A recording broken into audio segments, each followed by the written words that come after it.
Hi, it's June 5th, and that means that it's launch day for the Queen of Diamonds block of the month.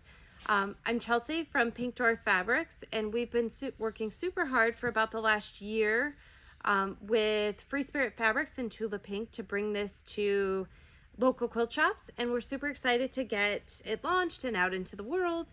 So thanks for joining us, and we're going to be sewing along together for the next 12 months with this. So I just wanted to go over a few general items, and then we'll talk a little bit about this month's block of the month, and give you a few tips and tricks that we found in the Facebook group that might help you along your journey. One thing I did want to mention is that we're so appreciative of all of your enthusiasm and excitement for this. The supply chain is still catching up to all of that. So if you haven't gotten your kit or your block of the month or your acrylics or your paper pieces yet, don't worry. They are on the way. They're still being filtered out to local quilt shops worldwide. So this isn't a race. It's called Slow Sewing for a reason, and we're going to be working together for the next several months on that. So if you don't have it in hand today, there are no points deducted, so don't stress out about that. This should be a fun experience, and we hope that you enjoy doing it with us. So one thing I did want to mention, we've got a lot of new English paper piecers doing this, which makes me so excited. I fell in love with English paper piecing several years ago. I bought one of Tula Pink's first English paper piece kits. It was the Marquee quilt, and fell in love with it because it's a great sewing activity that you can take on the go or at home, or you can be doing it at a kid's soccer game, or waiting for kids to be picked up from school or at a doctor's appointment. So it's a really fantastic way to be creative, even if you just have a few minutes. If you've got 10 minutes, you could certainly put together, a couple of seams, and you're making progress towards something. So this isn't a race. Don't stress out if you see other people done with their blocks already. Some people are faster, some people are slower. If I showed you my first English paper pieced quilt, it did not come out very well in the beginning because this was before YouTube, and all of those videos weren't quite as accessible as they are today. So I think you're going to be really successful with it. Be patient with yourself, go easy on yourself. Some of you are total naturals. You picked this up in the drop of a hat, which is amazing. But be patient. And if you find something that works well for you that we haven't gone over, I say go for it. Both Tula and I, even though I learned a lot of my techniques from her, we do things a little bit differently, which is totally fine. And if you learn from Sue Daly or other Kaczmarek, who, I think that's how you pronounce her name. I apologize in advance if that's not. I've never actually met the lady in person, so I hope to meet her someday. But depending on who you learned English paper piecing from, you might do it a little bit differently, and that's totally fine. If it works for you, I say go for it. One thing I did want to mention is that if you find a thread that you really like, if you find a thread that you're like, I want something different, I, again, say go both ways. If you find something that works for you, go with it. We have color coordinated, or Tula has color coordinated this particular box of threads to go with specifically the Everglow and the Neon and Neutrals quilts. Lots of her other thread sets are available through Aurifil. Sorry, there's a motorcycle outside, and this is our third time trying to do this, so we're going for it. Lots of her other Aurifil thread sets match with some of the previous collections really well, so find whatever works. Don't stress out too much about this specific color. A lot of people just use a pretty basic gray thread, and that will match with a good majority of your fabrics. So that is one thing that I want to mention. And then wanted to talk to you briefly about the pattern. We did go over the pattern and where to find all of that information in those 3-part series of videos that we did in the Facebook group.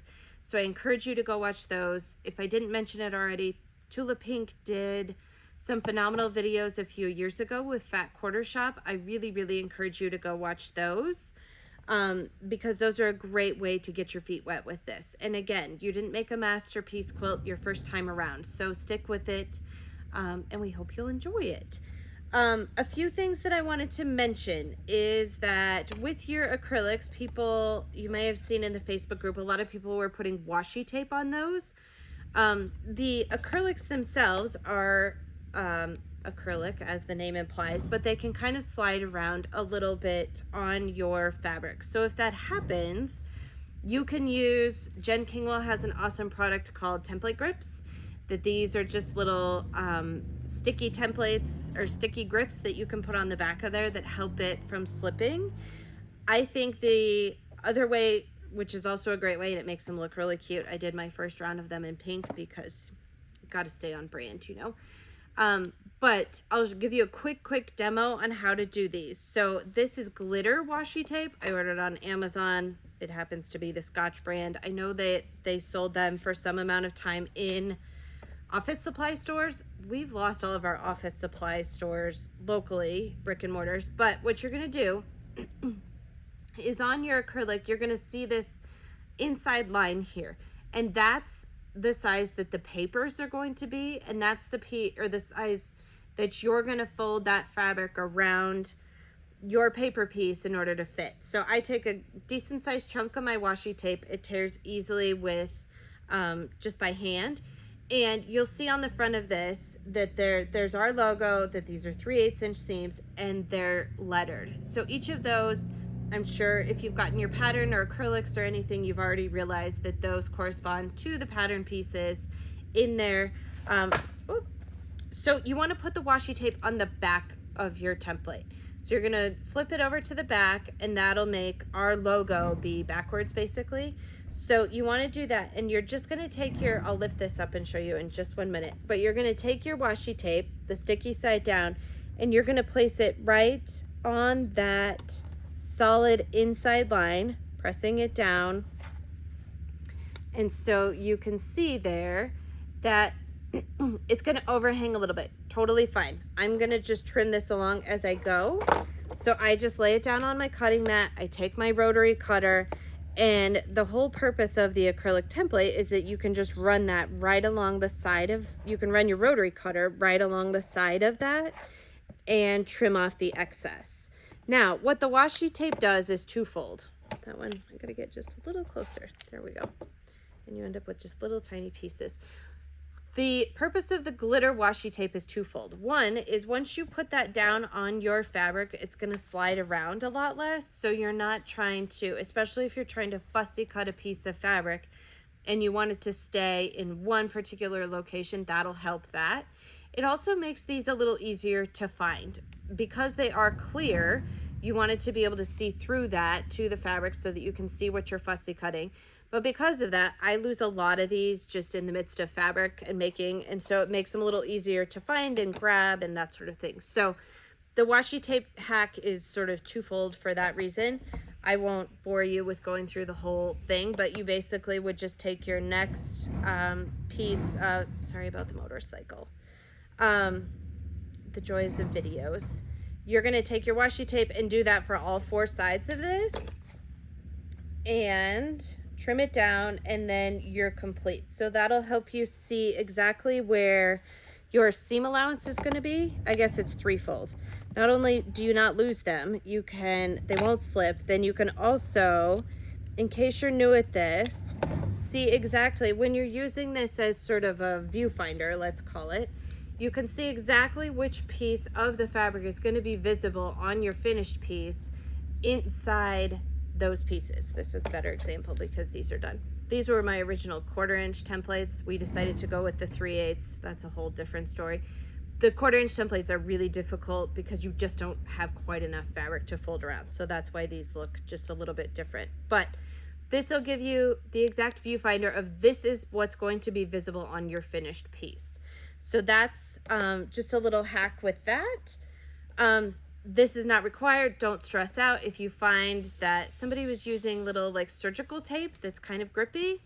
Whatever you've got lying around that will cause that thing not to slide around is fantastic. One thing I did want to go over. So this month's block, this month 1-1, has these 2 J pieces. These are the J diamonds that connect, and the original intention was for these stripes to make this sort of chevron appearance. So with that, we are going to cut those in a very specific way in order to achieve that. And one thing I wanted to mention was, in case you haven't noticed that yet, in the pattern we've put these little pro tips and they often show up in these little pink boxes under your cutting information to help you achieve those cuts exactly as we've shown. So here we say that J is going to be you're going to flip it so that it's a mirror image of that. So that when you cut this one will be complete mirror image. Now, the trick with that, I'm going to set this over here, and we're going to zoom in here for just a minute. The trick with those pieces, and I think this is easier, is that if you take your fat eighth that you've received as part of your kit and you fold it in half so that those stripes, these don't perfectly align, you can see through the fabric just a bit. Let me set this down. And if you align the stripes from, so we've got wrong sides together here, obviously, wrong sides together. If you align those stripes looking through that fabric to be perfectly one on top of another, what you can do is follow that same diagram. This, without having to flip it, you'll get the complete mirror image of that. So the key to this, with your stripes being identical, and this is where my other tip comes in, is I take just a thin line Sharpie marker. If you want these to be identical, I'm going to scoot this up just a little bit so it's easier to see here. See, this is why you want them with washi tapes, so that you don't lose them in all the fabric and you can get them out of the way. You'll take your template here, and if you can see, we've got a little stripe here and a little stripe here. I'm going to eyeball this because you should be totally fine doing that. But what I'm going to do is I'm going to take, and I've got my fabrics wrong sides together, but those stripes are still aligned from the top to the bottom pieces. That way they'll be identical. What I'm going to do is I'm going to mark just a little tiny line here because this is the way we want the stripes running. We want them parallel to the sides of the diamond template. I'm going to line up that stripe there and hold this. Sorry, I've got this weird thing where I have to stand to cut so that I can see what I'm doing here. So I'm going to cut those all the way around here. And the rotating cutting mat, as you can see, I never lifted up my fabric, and it makes it so much easier. So then once you go all the way around, you've got your two pieces that are completely identical from front to back. And magically, you have your mirror image of that fabric. So instead of having to try to keep track of where you drew that first stripe, which is part of why it makes sense to draw just a little line on your acrylic template of this is where one of those lines needs to align, I've got them perfect from front to back. And if you've done it for the first one, in order to make both of those perfectly symmetrical from this left side to the right side, it's really great because then you'll know on the other side, that's where I align my line so that it all lines up perfectly. As long as you've done it the same way for the first one as the second one, those will be perfectly symmetrical. So that's my little hack for that. And then the Sharpie, you can just wipe it off. I use like little hand wipes and they just come right off. You can also use a dry erase marker. The Sharpie on the acrylic hack is a great way if you're lining up the same spot in a fabric from block to block to block and you need all of them to become identical. That's a great way. I think Tula goes over that more in depth in terms of fussy cutting and kaleidoscoping in blocks. It's something that we'll go over a little bit more as we get into further blocks where that matters a little bit more. Like for instance, block 2-2, we do these little sun guys and you want those to be completely symmetrical and identical. So that's where that fussy cutting and marking those templates makes a little bit more of a difference. So that's, I'm just getting back to my notes here. That's a great way to keep all of your pieces symmetrical and keep them from slipping. In terms of the order of assembly, there were a few questions about that. We have gone over that briefly in the book. So for each block that you'll see, we have these little diagrams down here of our recommended assembly. Again, if you find something you want to put it together a different way, that's the beauty of English paper piecing, is you can do that a multitude of different ways and either of them will work. So this is, if you've ever done Lego projects, this is very similar to the Lego diagrams of the pieces that you're going to be adding on at each step. And the reason we do those, there's no real right or wrong way, there's maybe a preferred way, is we try to make those as easily manageable in your hands before it gets too big. These blocks end up being quite large when they're done. And so the purpose of that was to kind of keep these a little bit more manageable chunks. So for instance, with this particular block, we're going to do this to this, to this. Or I'm sorry, I lied to you. Let me back up. You're going to do this to this because that's an easy seam, makes a good hexagon. And then you're going to put these little triangles on and this guy last. You can do this a multitude of different ways. If you want to do these two together and this as sort of one strip and then combine those two, same outcome. So again, this is one of those things, there's no real right or wrong way to do this. So if you find that it works well for you or that makes more sense to you, I say go for it. One thing I will mention is, this is our third time doing this because we kept getting interrupted with the motorcycle. So in case I didn't mention it in this video already, one thing I like to use is one of these little felt mats. You can also use an inexpensive design board that you take like a piece of foam core and you put a piece of batting over it. You could tape it onto the back so that your fabrics will kind of stick to it. I'm using pins for these, which also work really well on the foam core. You can get that at any craft store or King Supers or anything like that. Is to pin these pieces on your board before you go to sew. That way, as Tula discussed in her Tula Tuesday video, you can see my little seam sort of ear pieces. That's a good check before you go to sew those together that you're not going to have any interactions of those going the same direction. So as you can see, that we've pinned those up on here so that we can see how those are all going to go together before I actually start to sew. So that's a great way to keep track of those. And then the last little tip and trick I wanted to mention is if you're new to English paper piecing, again, there are lots of different ways or different opinions, I guess we'll call them, of how many stitches per inch. It's one of those practice things, and your stitches might be a little farther apart or a little closer together when you first start. I was at Hobby Lobby the other day in the embroidery section, and somebody had mentioned this in one of our Facebook groups, and I thought it was fantastic. These are meant for cross stitch or counted cross stitch. These little rulers that they have, and this was like $1.99 or something, or you could certainly make your own, should you decide.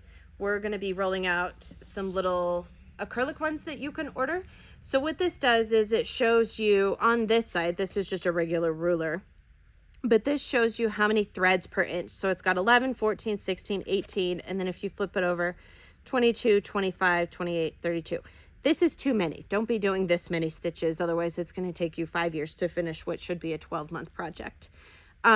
I would recommend being in the 16 to 18, I would say max 22 inch or 22 stitches per inch. But as you're just getting to learning EPP, this is a great little tool. Like I said, you could make one of your own, pick one of these up. I'm sure they're available online someplace. And I saw somebody else do a fun little tip and trick when she was learning to EPP. She took these numbers and drew little lines on her finger, which I thought was hilarious. She goes, everyone looked at me like I was really funny or just didn't have any idea why she had lines, but she would mark little lines on her finger, just a few of them, so that she could kind of use that as a measuring stick as she was going along English paper piecing for how many stitches per inch. So as Tula mentioned, and I concur with this, 16 to 18, no more than 22 individual stitches per inch. If you're getting more than that and it's difficult to fold those pieces back out, that's too many. And you'll begin to find a rhythm as you get through this, and a little bit of practice will go a long way with that. So one thing we did want to mention is we did find a minor typo. The surest and fastest way to find a typo in your pattern is to send it out into the world. we'd been through this thing 1,000 times, left, right, backward, and sideways.